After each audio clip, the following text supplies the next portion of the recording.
what SmartCue does is we enable enterprise software sales teams to create a library of personalized product demos to help them close deals faster. Hey everybody, welcome back to another episode of The Thinking Project. It's your host, Alton Jensen. Before I jump into my guest, if you're watching this on YouTube, make sure you subscribe, hit the bell, all that crazy stuff. And if you're listening on Spotify or Apple, please make sure you follow and subscribe as well.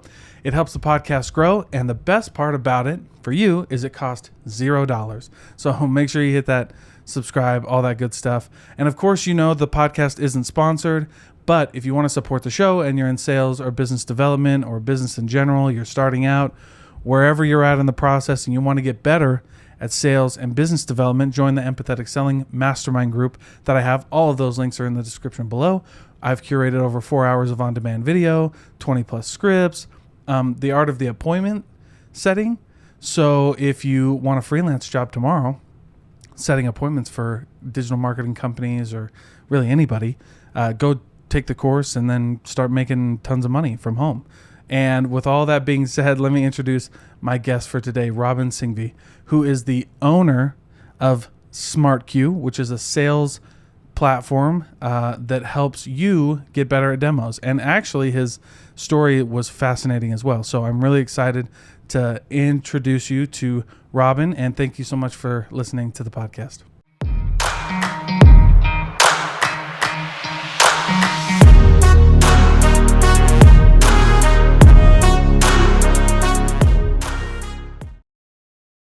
All right, Robin, thanks for joining me, sir.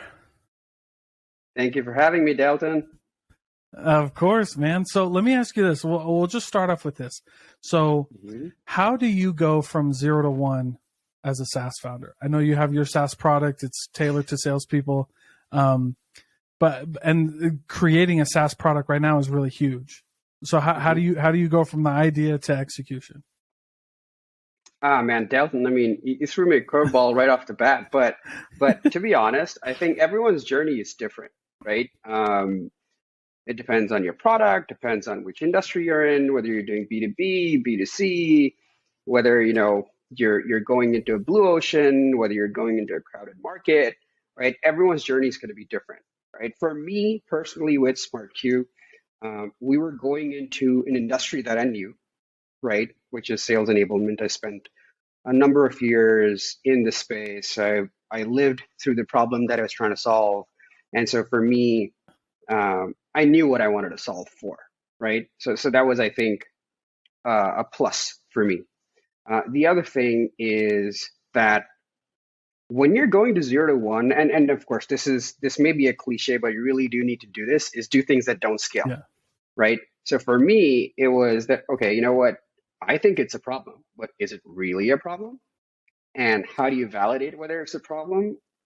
You talk to folks who you think are your target clients, right? Your prospects. Right. And you don't just talk to 1 or 2 or 3. You got to talk to at least 100 people, right? And it's not just like, hey, I'm doing this. I'm trying to solve this problem. What do you think? You're like, okay, cool. That's great. More power to you, Robin. That's not the answer that you want. Right, especially if you're gonna sort of put all your eggs in this one basket as a startup founder, right? Gonna quit your job and build this startup. So, like for me, I went in there. I was like, okay, this is the problem I'm trying to solve. Is this a problem for you? And how big of a problem is it? Right? Is it a vitamin or is it a painkiller? Right? And then I'd be like, okay, if someone solved this problem for you, how fast would you jump on it? Right? That, oh, I need this solution today. And then finally, my ask would be that, okay, so let's assume I solve this problem for you in 3 months. Would you be willing to pay me for it now? I'll give you a sweeter deal or whatever, but would you be able to pay me now? And if I got like a positive response, across the majority of my conversations, then for me, I'm like, okay, there's something there. And now it's worth my time to go in and try and build something and execute, right?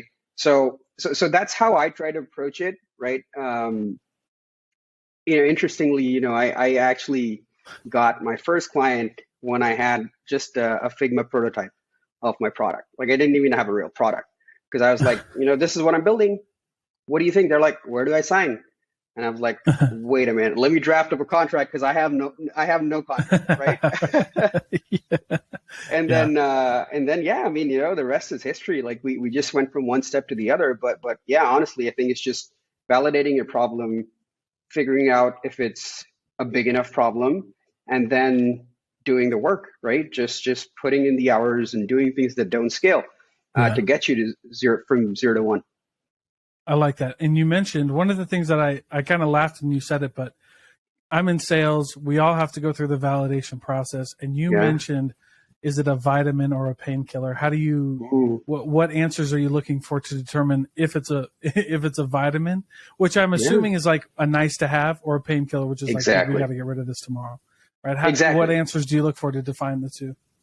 Yeah, so that's interesting, right? So and that question and the question about would you pay for it are very intimately linked, right? So if someone says, "Oh Yeah. my God, I need it right now," they're like, "Would you pay for it?" They're like, "Maybe." So then maybe it's not a painkiller, right? Right. Maybe it's not a must-have. On the other hand, if they're like, "Oh my God, it's really a problem, and yes, I will pay you today if you solve this problem for me," then you know that Yeah. it certainly is, a problem that they have today and that they really need to solve for, right? Right. For me personally, some of the other indicators of whether a problem is a vitamin or a painkiller is, especially in the space I'm in, sales enablement, right?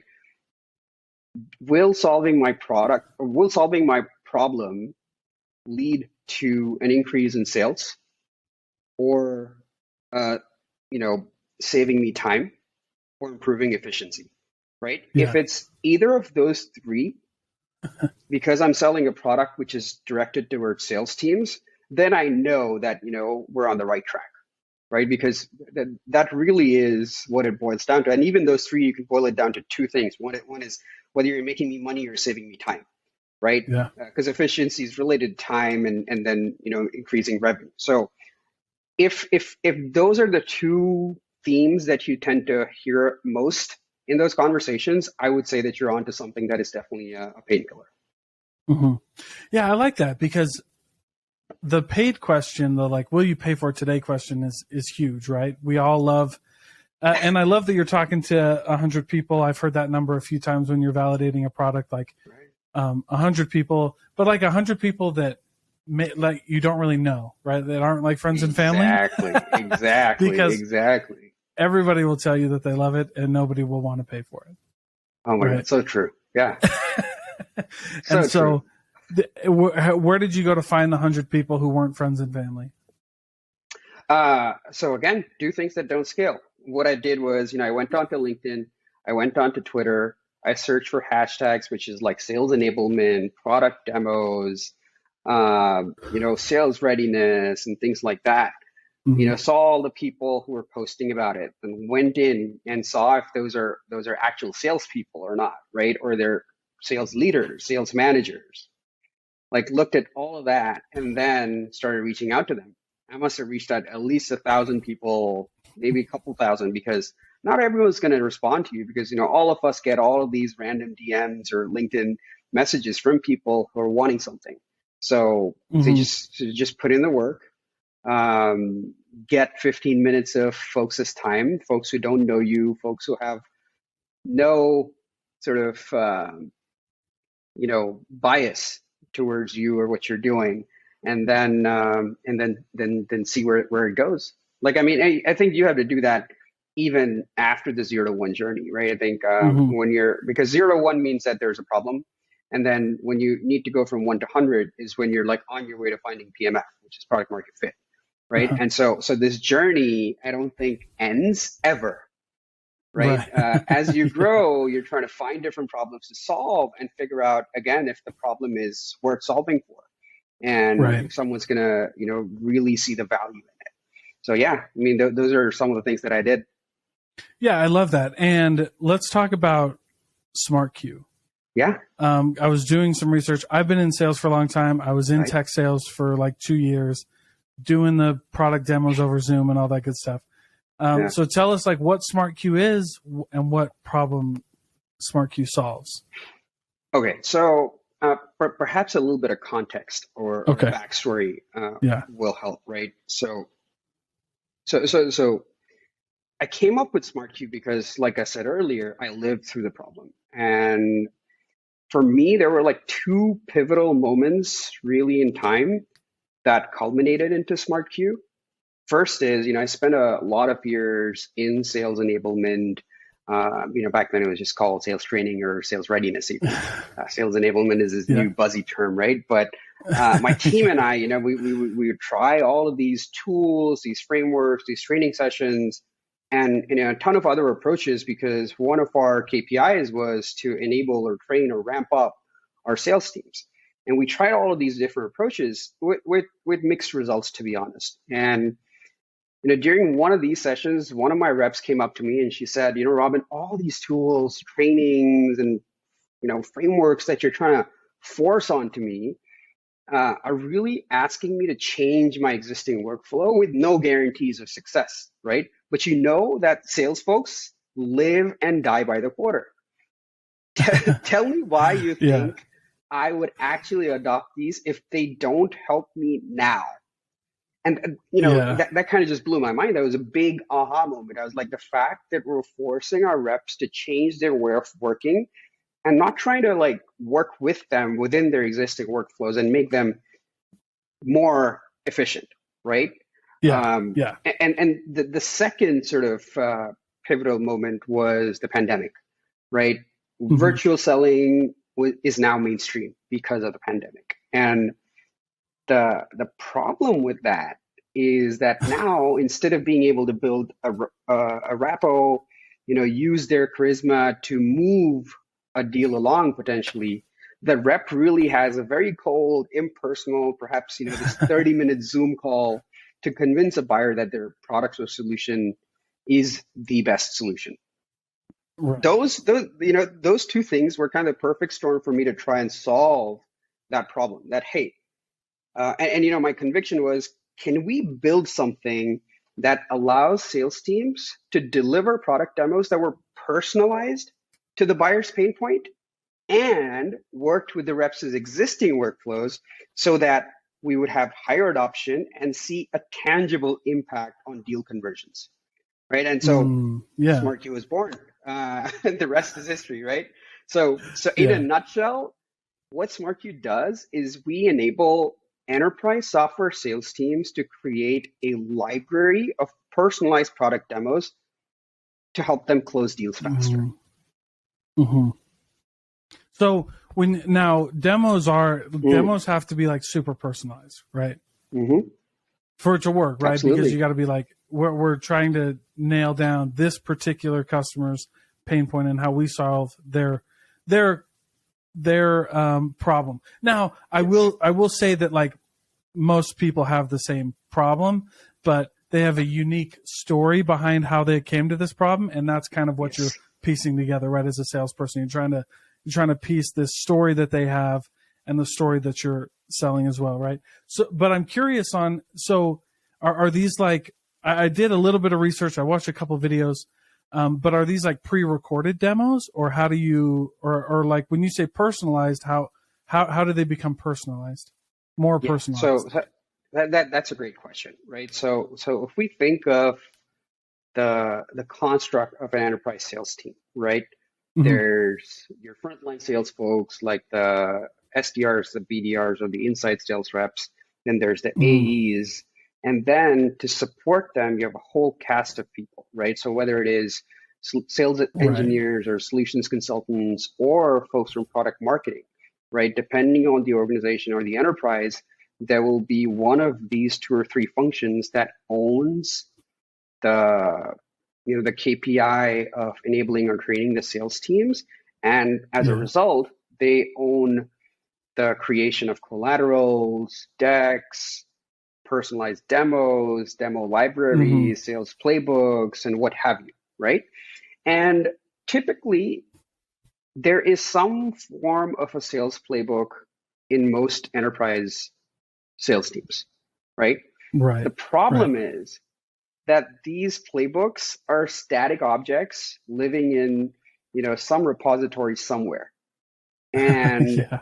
are not, sort of being tapped into or used by sales teams as well as they perhaps can be or should be, right? Hmm. So what we're trying to do with SmartCue is whoever, whichever function in the org owns that piece of demos, right?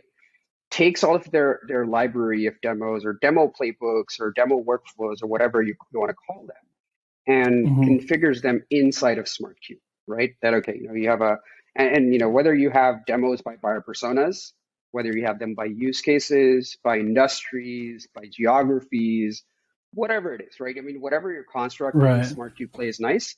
But the Right. idea being that you create this library that is dynamic, that is easy to manage, configure, update, and is equally easy for a rep to access and use and leverage, right? Right. So the act of creating, maintaining, and updating these demo libraries, these personalized demo libraries, lies with the product marketing teams or the sales enablement Mm. teams, the solution consulting teams, whoever owns that function, right? I don't know how to sell your product. Hmm. You are the best folks who know how to Right. sell your product, right? What I can Yeah. Yeah. Of help course. with is enabling you to perhaps, you know, push through that message that will resonate with your buyer, right? Uh And huh. ensuring that there is a seamless and clear line of communication across all functions and channels of the sales team, right? Right. So a Right. very easy way to think about SmartCue is think of SmartCue as like Jarvis, right? Iron Man's Yeah. Jarvis, where a rep is doing a live demo and SmartCue is just queuing him or her up with the right Oh. sort of cues or battle cards or whatever you want to call them. Oh That, hey, yeah. because you're showing this part of your product and you're doing a live product demo, and you're showing this part of your product, this feature, this module, what have you, to this type of buyer, these are the things they should perhaps highlight. This is the case study that you Ooh. should perhaps reference, right? This is the success story, or these are the Yeah. metrics that you should perhaps drop when you're talking to these folks to make Yeah.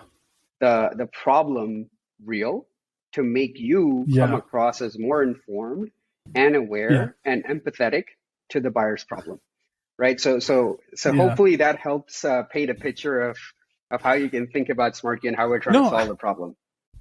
No, I like that because I was actually in sales enablement for a little bit.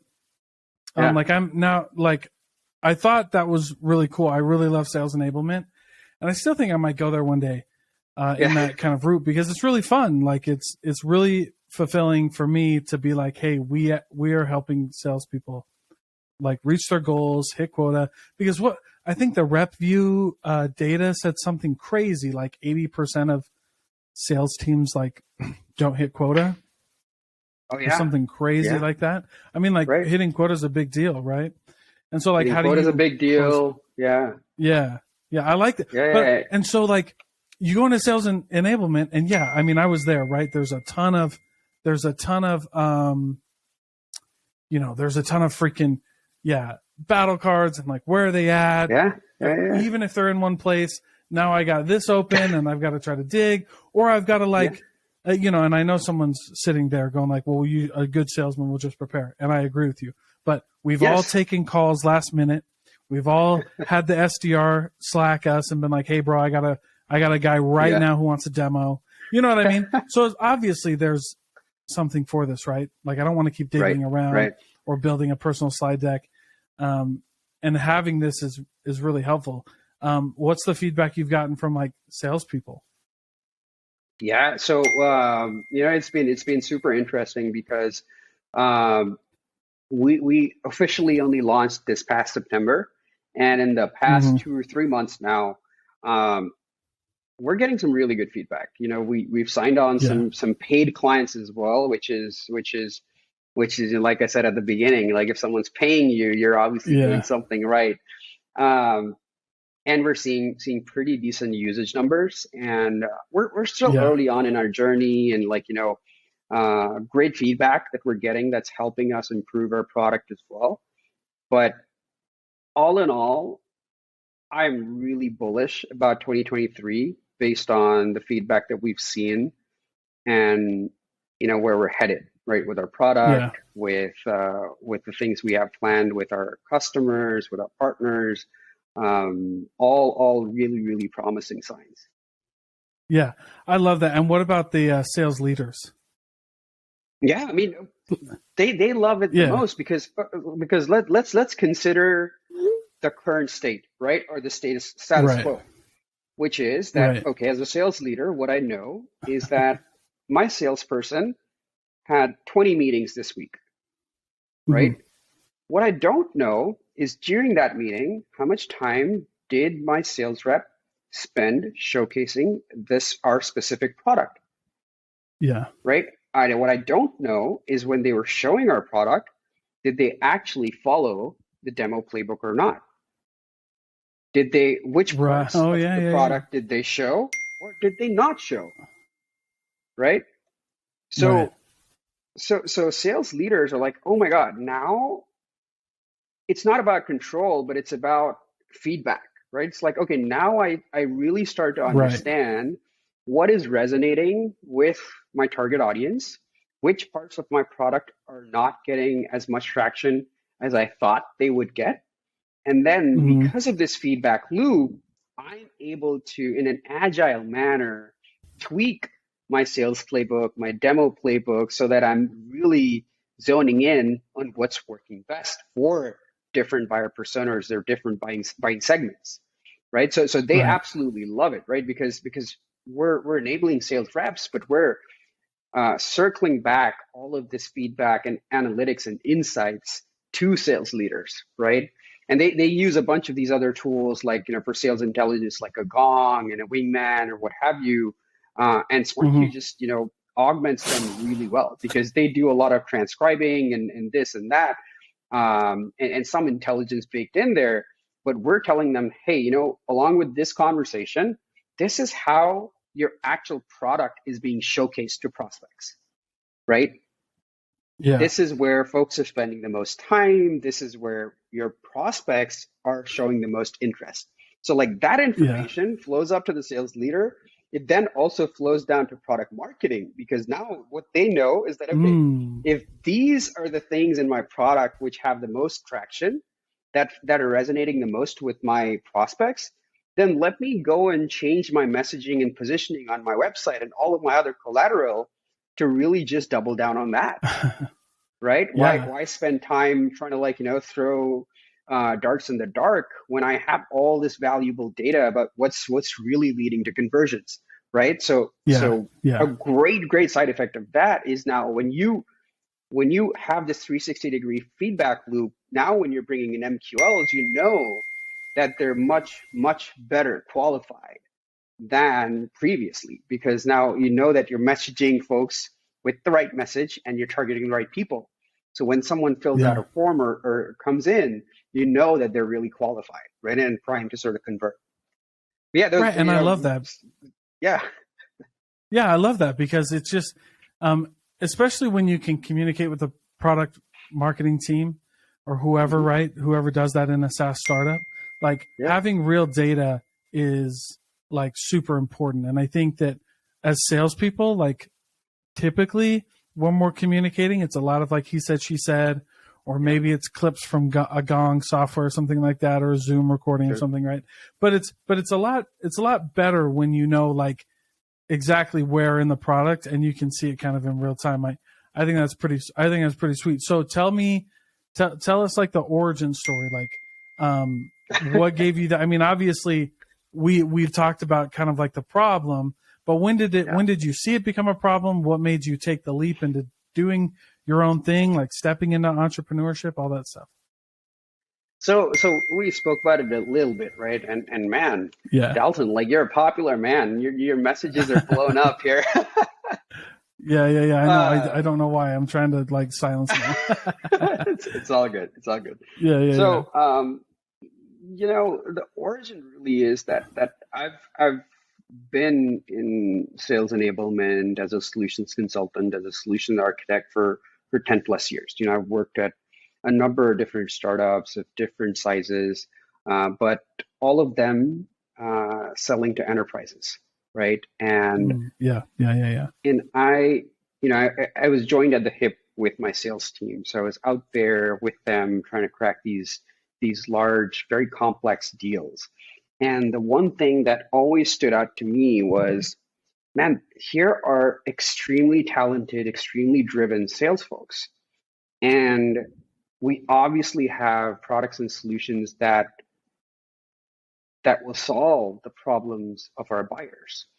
But when the rubber hits the road, when sales folks are out there in front of clients trying to showcase the product, why are they only doing demos which are 6 months old? Or they're doing like the same vanilla cookie cutter demo for everyone? Or they're like, Yeah. hey, you know what? I don't do demos. I just go through the slide deck and then I bring in a sales engineer to do a demo. Like Yeah. there's a problem there, right? So it was Right. always something that was at the back of my mind. I was like, how do we solve this? We tried like a bunch of product walkthrough tools. We tried LMS systems. We tried a whole gamut of approaches to try and solve this problem. And the problem really was, how do you empower these sales folks to be able to do their own Mhm. demos, to do them without friction by fitting into their existing workflow, and empowering them or enabling them to do demos that are relevant and contextual to their buyers, right? Mhm. Um, so this problem just like kept gnawing at me for years. And then when the pandemic struck, it just became even more acute, right? Because Right. now they couldn't like go in the room, shake hands, make eye contact, establish a relationship with the client, and then perhaps use that to push a deal through, right? And Right. what that meant is now the product had to shine. So, in my last organization, the reliance on product experts or sales engineers or solutions consultant like increased exponentially because sales folks quickly realized that, oh my God, now we really need to show the product much earlier in the sales cycle. And we need to be able to convince this client in 30 minutes or less that, they have a problem that we can solve for them, right? And they wanted to like Yeah. avoid that dreaded, especially if folks are like me wearing glasses, you're trying to avoid looking into their glasses like, oh my God, they moved away from the Zoom window, they're opening up their email or chats, and you're like, we lost them, right? Yeah. And so for me, I was like, oh my God, like, I mean, this is the time. Like, I mean, someone has to solve it now because, virtual selling or hybrid work is not going away. It is here to stay. People are Right. starting to see the value and benefits in it, the cost savings in it. But it comes with its own problems and challenges, right?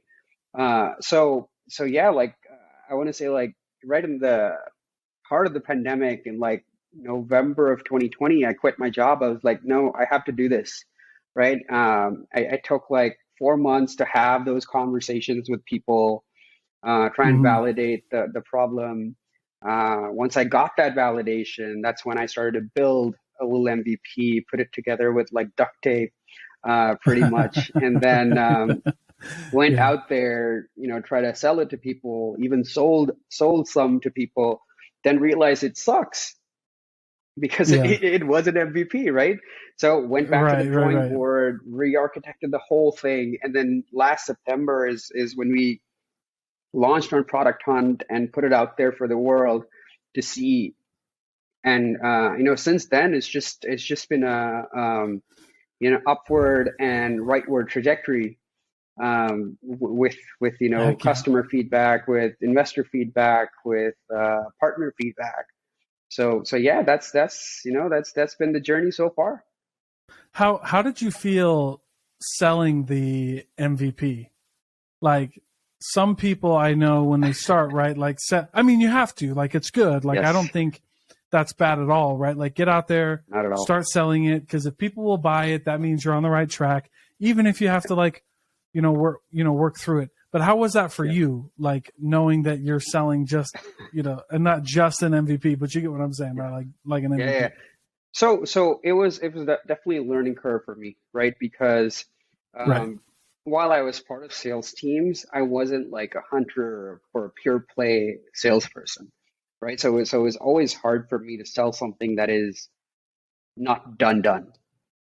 Right. But Right. Exactly. Yeah. but yeah, right. I mean, but that's when Yeah. I started to talk to my advisors and some folks who, I surrounded myself in those early days with folks who were out and out sales folks. I was like, I'm Uh-huh. going to need that mindset. I'm going to need that advice. And they were like, don't feel bad about it. Go sell, right? Be Right. truthful and be transparent that this is an MVP, but sell, right? I mean, try Yeah. and Yeah. get Yeah. Yeah. people to put their money where their mouth is. And so, it was I love a that. yeah, it was a I habit love that I that. had to cultivate, right? So it was Yeah. hard, but we got there and we got some people to pay and sort of start using the product.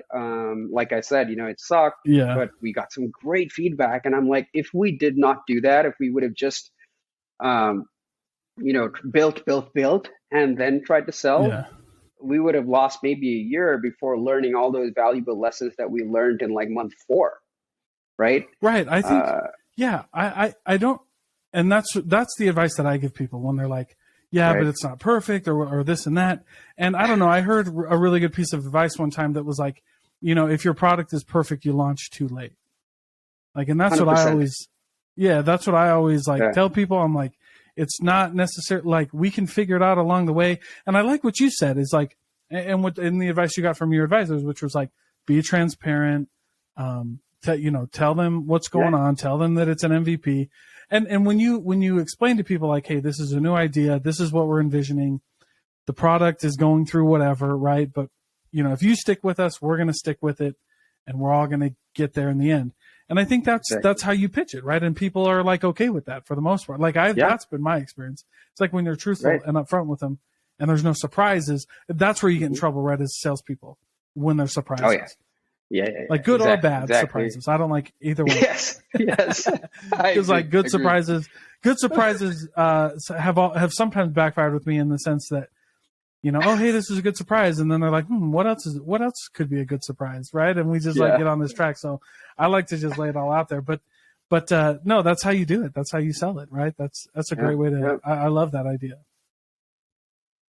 Yeah. I love Yeah. I that mean, idea. you just gotta put in the work. Right, right. And so, Yeah. how long have you guys been doing this now? So we launched our MVP in April of last year, so April 2021, and Oh, nice. had it in the hands of people, got great feedback, iterated on it, re-architected the whole product, and relaunched this past September. So we've been at it since officially launching 3 months or so. Oh, nice. I Yeah. that's so awesome. And now you're doing a little podcast tour to get the word out there. Hey, I'm trying, as a solo founder, as someone, who Yeah. hasn't raised a ton of money and who doesn't have a marketing team behind him. Right. I'm actually just relying on the generosity and the reach of folks like you to help me get the word out, honestly, right? But that's how you do it. It's a great way to do and this it. is Like and this is for go me ahead. another one. Sorry. So this is for me another one of those things that don't scale, right? Mhm. But I'm like, well, I mean, you got to start Yeah. somewhere, right? And Well, so you got to so start here we somewhere. are. Yeah. But I like that idea. People do think like that you have to do things that I like the do things that don't scale idea because it's because even though it doesn't scale for me, it's like business sometimes is about the long game, right? Mhm. I get, like speed of execution is real, getting things out there quickly and making sure that you're the first, whatever. But there is a time when you do just have to play the long game. You got to go on a podcast, do the content marketing, make phone calls, right? Like yourself, and I just think that's part of the rite of passage of business, though. You know what I mean? 100%. Like you almost don't respect a lot of people. I maybe respect isn't the right word, but like, it's hard for me to like lean into a lot of things. Like, you didn't like, this was almost like an overnight success. Like, or you did have access to lots of capital right out of the gate. Like you didn't have to like make 100 phone calls a day or send like a million LinkedIn messages. Right. Yeah, I mean, there's no right or wrong way to scale a business, to each their own, of course. But for me, I Sure. think, the whole thing about, for me, it was like, well, I don't have capital to burn, right? I mean, burn was such a Right. great term the past year and a half, 2 years, when capital was easy to access, Yeah. right? But for Yeah. me, I was Yeah. like, no, no, no. I mean, for me, a real business, a scalable business, a business for the long term doesn't mean burn, but what it means is, am I profitable? Am I supported by customer revenue, right? Are my NPS Yeah. scores high enough? Is my retention high enough, right? I mean, for me, those are the things that really matter, right? As opposed to like, all right, Absolutely. let's just throw a bunch of money that we took from someone else and then see what happens. If it sticks, great. If not, oh, not my money.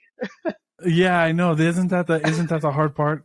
That is kind of crazy It is. because like I'm here in Salt Lake City. So obviously we have a Yeah, ton of those tech companies here. We have a ton of right. You these do. VCs and PEs here. And it's just crazy to see some of Hmm. like the and how it's kind of turning, right? Like this mindset, Yeah, like the mindset that you have is great and a lot of people do, but there's a whole other side of the aisle that when we were going through the last 2 years and it was easy money and VCs were handing yeah, out however much money to anybody they liked based on ratios, right. and it was just like, and Yeah, now we're going through all these layoffs, right? Because it wasn't right. about building, it was just about justifying the money Yeah, instead of actually working towards being customer revenue supported and things like that. And that's a right, kind of a right. strong stance. And I realize that's not every tech company, but that's how it felt like watching some of these in Utah do Yeah, it. You know what I'm saying? It was wild. It right, was just right, right. wild, right? Yeah, yeah, yeah, yeah, And yeah. and then and I don't know, man. All the layoffs that I've been seeing are salespeople. It's like, why do you lay off your salespeople? You're the Yeah, first people that's that get very laid off are interesting. like marketing and salespeople. You're like, what the heck, man? You're like, salespeople and marketing, those are the two you let go? Like, all right. I All know. right, all I right. know. It is interesting. It is interesting how that Yeah. cycle goes. Yeah. It's wild, man. It's wild. And so for you, getting SmartCue up and running, I mean, and honestly, that's when we're talking about this, that's honestly how I see kind of like it helping, retain salespeople, helping like justify salespeople. Although I don't think we'll ever get away from like, these layoffs, but giving, and that's why I like the term sales enablement over like training. Mm. You're like to Yeah. be able to enable salespeople to like do that. But also, I think and I might ask you this, but one of the things that I'm thinking of when I look at sales enablement is like not just enabling salespeople to do good in this company, but like Mhm. enabling them to do well in their career, right? Because Yeah. I mean, look, I've been laid off before. It was like a shock. It was right out the gate, so I know how it feels. But one of the things that gave me comfort during my personal layoff was knowing that I knew how to sell Right. and that it didn't matter. Like I could sell tech, I could sell whatever. Like I could get out there and do that, and that's why I really enjoy the whole idea of sales enablement. But with Right. that kind of in mind, or throwing that aside, what do you think some of the goals of sales enablement are or should be? So that's a very interesting question, right? So whether it's Yeah. sales or any other function, and whether it's professional or personal, I think it's important to have frameworks, or that's how I like to do it, like have frameworks around Right. anything that I'm trying to tackle. So whether it's scaling a business, whether it's trying to manage my time as a solo founder, trying to like figure out my priorities, what do I need to get done first or next or whatever it is. Right. Selling, a lot of people talk about sales being an art and not a science. I actually beg to differ. I think it's more a science than an art. And if you Yeah. can get it down, I mean, of course, like, I mean, there's charm and charisma and Sure. responding to body language and Yeah. understanding the human cues and emotional cues and all of that. But really, I think there's, like, it's like the Pareto principle, right? You can actually Hmm. get 80% of the way by having a framework and approaching things the way that you Yeah. have a playbook, right? Framework, playbook, Yeah, call it what you absolutely. will. But so Yeah, for yeah, me, yeah. I think that's the biggest thing, right? Yeah. Even starting a company, running a startup, going from 0 to 1, whatever it is, there's playbooks, right? Right. You pick the one that works the best for you, iterate on it, tweak it to your requirements and needs, and then just run with it. Just put your head down and grind it out. And Yeah. then, the 20% is when you'll be like, okay, what do I need to tweak? This is different. What do I need to do differently? How do I get this specific deal over the line, right? And that's the fun part. Right, right. But other than that, it's Oh just yeah. like, hey, you know what? Just keep your head to the ground and just keep Yeah. executing, right? Pick a framework and run with it. But Yeah. that's the way how I've tried to build SmartCue over the past couple of years. That's how I try to grow in my professional career over the past 10 odd years. So yeah, frameworks, man. Yeah. I think well, and what you said there was really interesting because yeah, I think I can agree with you that it's more of a science than an art. I think there's a Mhm. strong case for that. And while you were saying that, I was more convinced because that's what I do like in my staffing and training Yeah, and staffing agency, right? So like yeah. I actually don't hire on purpose because the story of this agency actually came from my wife needing a job. Ah, And I was running into a lot of people who were like, I just need somebody to call these people. Like I have like right. 1,000 leads that I have never called. I just need somebody to call them and set an appointment with them. Right. And my Hmm. wife was like, well, I think I could do that. And me, like I've been an SDR. I've had the 12 months of doing nothing but making 50 calls a day. Right. Oh yeah. And I was like, man, that's really hard though, but she said something, and we were talking about it and I was like, but you know what though? Like what kind of sales trainer am I if I can't take somebody who wants to learn and wants to do this, even though Mm, I think that it might not be the best fit? Like what kind of mm, person am I if I don't try to make it happen? Right. yeah. And so, Yeah. so actually, to what you said, right? We put together a really good training program and we take, stay at home parents who want a low key job that you can do from home and make phone calls and sell. Yeah. And Love it. it's You actually defined worked your out really ICP. well. Yeah. Yeah. Yeah. You do Yeah. really, and we do really well. Like we just partner them Yeah. up with people and it's really nice. Because it's just like you said, we can get 80% of the way with a playbook. Like I can do 100%. a majority of it with a really good process. Yes. And a training process, right? And good scripts. And I know scripts is like the S word, right? But it's like, Yeah. but it's like you need them, right? Like, and I have a whole Yes. spiel on scripts or whatever, but about I making do them your too. own or Scripts whatever. But it's versus just cues. interesting. Yeah. But yeah. Yeah, no. And so I love cues. I love the idea of cues. I love the idea Right. of, of just having those frameworks in place to like set people Yeah. up, right? Yes. And so, right, one of the last question I'll ask you then, you kind of brought it up and I think it's a nice way to like cap it all off, but like the difference between, we were just talking about sales scripts and cues. So give me your thoughts, like lay it out for us, boss. So, so sales scripts, I think make people sound robotic, right? If done poorly, Yeah.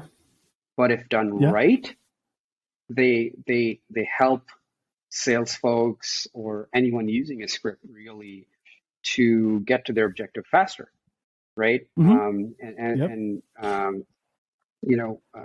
For folks on SmartCue, I always tell even my current customers that, hey, you know what? SmartCue is not here to replace the hard work that you need to do. It's not here for you to like skip discovery or not know about your Right. client or the problem you're solving or Yeah. spending time on your product. It is about making you better when you've put the work in, right? It's like, Mm, okay, I know my product, I've done my discovery, I'm really yeah. confident about everything, but I need that little nudge, right? How do I Yeah. how do I push that client over the line? And that's where SmartCue comes in with cues, right? It's not about like, here's your script, just read it out no matter what the client asks you. Client asks you a question, you're like, Mm-hmm. sorry, you'll have to wait 4 minutes before I get to that Yeah, because my we script get to won't let that. Yeah. me. Yeah, right. So Right. scripts when done right are very valuable. Scripts don't replace the actual hard work that you should put in Mm-hmm. when doing your job, sales or otherwise. But Mm-hmm. when done right, I think they can really help an individual, and in my case, sales reps, execute better, hit targets, and close deals faster. Yeah, I mean, we've all been there. Like, we've all been on a Yeah, call where, like, dude, I wish I would have said that, or like, I yeah, should have brought that up, or exactly. whatever. And now you're sending like a frantic email. So I like the idea of cues, and I totally agree with you. Like, that's how I teach scripts. Is like, I Right. compare it to like your favorite movie, right, or your favorite Hmm. actor, right? Hmm. They're such a good actor because every movie has a script, and like Hmm. you see some of those documentaries with like the actual directors, and they're like very Hmm. strict about the script. Like, you have to Indeed. stick to it. But the difference between a really good movie and a really bad movie are how the actors made the script their own, and they internalized it, and they did some improvising, but they could improvise. And this is what I tell salespeople: like, you can improvise once you know the ideas and kind of the whole essence Yeah, of what you're trying to accomplish. Because yeah, you can improvise if it helps you get to the end point, right? There's nothing yeah. wrong with That's that. a great way to It's put just it. like, Yeah. you know what I mean? It's just like, but yeah, you got people Yes. improvising who just have commission breath. All they want is a deal, right? And you're never going to get there. This just doesn't work. You know what I'm saying? It doesn't work. So I agree. Like, I feel like cues, I feel like that, that product in that way is a really good happy medium to sell to reps. It's like, no, it's not a script, but it's also not letting you do whatever the hell you want, because that doesn't work either. Like, how Yeah, about we, absolutely. this is, here's an idea. You know what I mean? I like that. Yeah, That's awesome. yeah. Frameworks. That's, yeah, it really is. And so I really like that you said that you can make it along the way. Well, that's really awesome, Robin. I really appreciate you being here and sharing all these insights with us. Tell us where everybody, give us a website to SmartCue. Tell us where we can follow you and learn more and all that good stuff. Yeah, yeah. Hey, Dalton, firstly, thank you for having me. I enjoyed our conversation a lot. And yeah, I mean, SmartQ's website is getsmartq.com. You can find me on LinkedIn, my first name, last name, which is Robin Singhvi. On Twitter, it's the same. We have a Substack newsletter folks can go subscribe to, smartq.substack.com. We have a fledgling YouTube channel, where you should start seeing a lot more activity. There's a little bit of activity already there now, and it is, at GetSmartQ on YouTube. So Yeah. yeah, those are all the places you can find me. I'm always interested in talking to fellow founders, folks who are on the same path with me. I truly believe in the power of community and sort of giving back where I can, and believing that karma will come right back to me. So if there's Of folks out course. there who want to have a conversation, reach out. I'd be more than happy to talk. Right on. Well, I love it. Thank you so much, Robin. Thank you for having me, Dalton.